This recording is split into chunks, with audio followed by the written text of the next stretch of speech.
ಕರವೇ ತಾಲೂಕು ಘಟಕದ ವತಿಯಿಂದ auto stand ಉದ್ಘಾಟನೆ.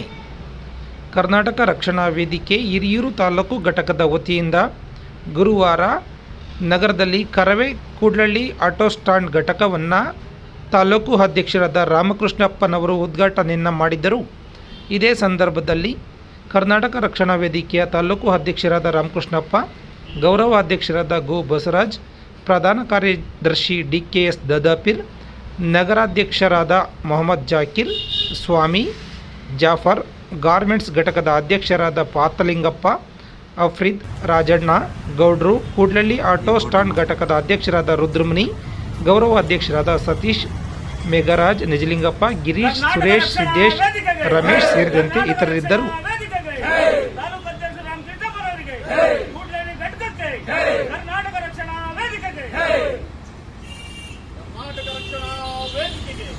ಕರ್ನಾಟಕ ರಕ್ಷಣಾ ವೇದಿಕೆಗೆ ಸಮರಸಿಂಹಟಿಎ ನಾರಾಯಣ ಗೌಡ್ರಿಗೆ, ಸಮರಸಿಂಹಟಿಎ ನಾರಾಯಣ ಗೌಡ್ರಿಗೆ, ಕೂಡ್ಲಳ್ಳಿ ಆಟೋ ಘಟಕಕ್ಕೆ, ಕೂಡ್ಲಳ್ಳಿ ಆಟೋ ಘಟಕಕ್ಕೆ, ತಾಲೂಕು ಅಧ್ಯಕ್ಷ ರಾಮಕೃಷ್ಣಪ್ಪನಿಗೆ, ತಾಲೂಕು ಅಧ್ಯಕ್ಷ ರಾಮಕೃಷ್ಣಪ್ಪನಿಗೆ, ಕರ್ನಾಟಕ ರಕ್ಷಣಾ ವೇದಿಕೆಗೆ